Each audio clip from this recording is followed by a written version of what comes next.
साहब डॉक्टर भीमराव अम्बेडकर जी के चरणों में सीधा सुमन करते हुए मेरे सम्मुख बैठे बाबा साहब डॉक्टर भीमराव अम्बेडकर जी के समस्त अनुयायियों को आदर सम्मान देते हुए जय भीम। मंच पर उपस्थित मिशनरी सिंगर बड़े भाई मंजीत मेहरा जी काबिल तारीफ व्यक्ति हैं। इन्होंने समाज को युवाओं में एक अलग जोश भरा है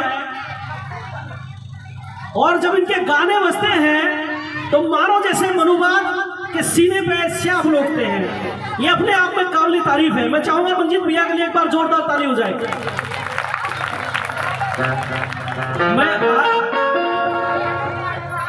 मैं आयोजक मंडल का तहे दिल से धन्यवाद करता हूं, शुक्रिया अदा करता हूं कि उन्होंने मंच पे बुलाकर ये सम्मान दिया और मुझे बोलने के लिए 2 मिनट का टाइम दिया। मैं 2 मिनट में अपनी बात खत्म करूंगा।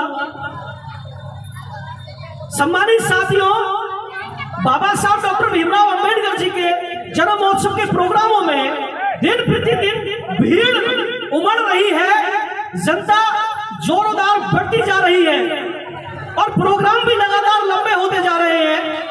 ये बड़ी अच्छी बात है, लेकिन दुख की बात यह है कि ये आयोजन इवेंट में बदल चुके हैं, विचारधारा में परिवर्तित नहीं हो रहे हैं। ये बड़े दुख का विषय है।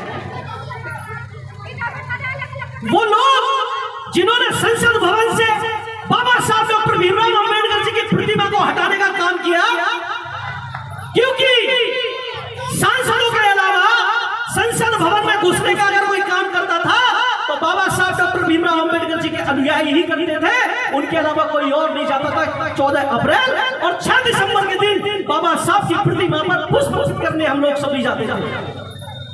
जब हम संसद भवन में लगी बाबा साहब की प्रतिमा पर पुष्प अर्पित करने जाते थे तो उनके सीने पे स्याह लौटते थे।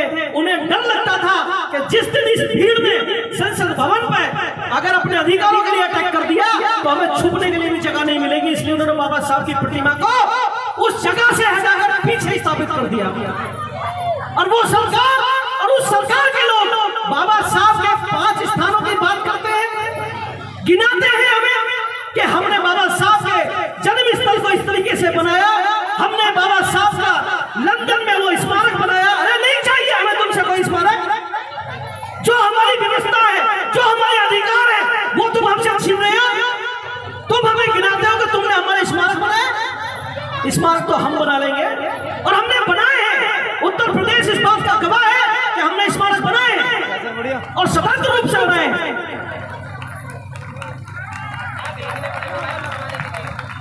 बहुत बढ़िया। आपके मुंह में एक बोरी गुड़की एक शक्कर की, एक बताड़ी बजा जोरदार था। सम्मानित साथियों, बात जब मंच पर राजनीति की हो तो उसी हिसाब से बात करनी चाहिए।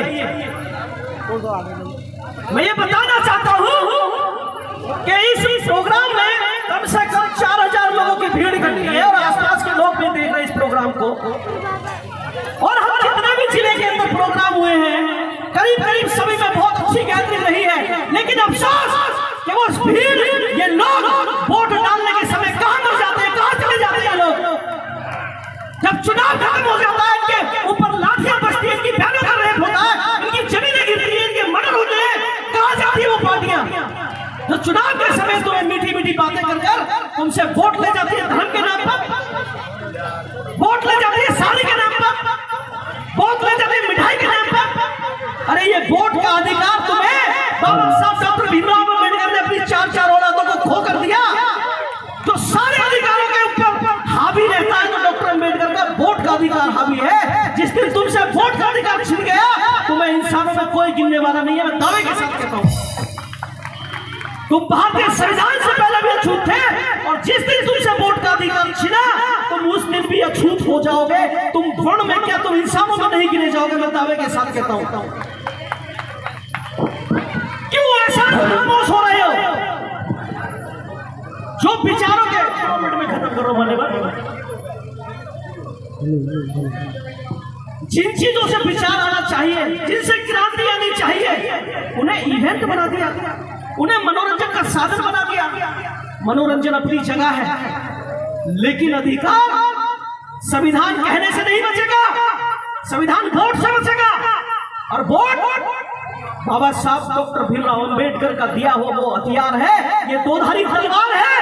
अगर पक्ष में गिरा तो तुम्हारा विकास और तुम्हारे विरोधी को गिरा तो तुम्हारा विनाश। जिस तरीके से हो रहा है तुम्हारा विनाश, मैं तुम्हें बताना चाहता हूं, भीमनगर बाबू का जितना भी क्षेत्र, लाइन पार क्षेत्र, विधानसभा शहर है ये, और अनुसूचित जाति अनुसूचित जनजाति की सबसे बड़ी जनसंख्या इस क्षेत्र के अंदर है। बड़ा दुख है इस बात का कि आज तक तुम लोग अपना नेतृत्व करने वाला एक विधायक नहीं बना पाए, अपना एक व्यक्ति ऐसा पैदा नहीं कर पाए जो तुम्हारी बात लखनऊ में जाकर विधानसभा में उठा सके, जो चिल्ला सके, जो बता सके कि मेरे लोगों को ये चाहिए। आज सबसे ज्यादा हाउस टैक्स, सारी चीजें हम टैक्स के रूप में भीमनगर लाइन पार क्षेत्र देता है, लेकिन सुविधाओं के लिए तरसता है, पानी के लिए तरसता है। जब बरसात होती है तो हमारी गलियां साफ नहीं होती है, हम निकल नहीं पाते, पानियां भर जाते हैं, घर डूब जाते हैं हमारे। ये कमी सरकार की नहीं है। एक शब्द कहने से सरकार निकम्मी है, नहीं सरकार तो होती ही निकम्मी है। सरकार विकास करने के लिए नहीं, दमन करने के लिए बनाई जाती है। जो कमजोर होगा उसका दमन करेगी सरकार, और जो मजबूत होगा वो सरकार उसके लिए सारे काम करेगी।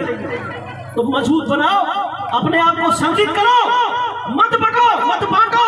बाबा साहब डॉक्टर भीमराव अंबेडकर जी के 134वें जन्मदिवस पर इस कसम को लेकर घर पर जाओ कि बाबा साहब के मिशन के लिए, डॉक्टर भीमराव अंबेडकर जी के सपने को पूरा करने के लिए, काशीराम साहब के मूवमेंट को मंजिल तक पहुंचाने के लिए हम एकजुट रहेंगे। और आने वाला जो समय है 2027 का, इसमें इस मनुवादी सरकार को, आपको पता है 14 तारीख में इटावा के अंदर बाबा साहब की रैली निकल रही थी जन्मदिवस की, हमारे एक युवा साथी को गोली मार दी। जानकारी आपको है? किसी को पता? हाथ उठाओ। क्या किया हमने? वो उन लोगों ने नहीं, हमने मरवाया उसे, हमने मरवाया। उसकी मौत के जिम्मेदार हम हैं। हालांकि मेरा भाई जिंदा है, लेकिन गोली मारने वाला वो नहीं था, हम लोग थे। वोट के रूप में हमने गोली मारी उसमें। आपको पता है अभी प्रयागराज में अमूक बच्ची जो बोल नहीं सकती, सुन नहीं सकती, उसके साथ मेरे लोगों ने बलात्कार किया। उसका जिम्मेदार कौन है?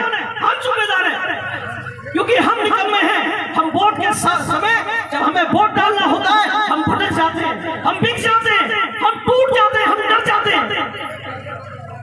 डरने वाला, टूटने वाला, बिकने वाला बाबा साहब डॉक्टर अम्बेडकर का अनुयायी नहीं हो सकता, नहीं हो सकता, नहीं हो सकता।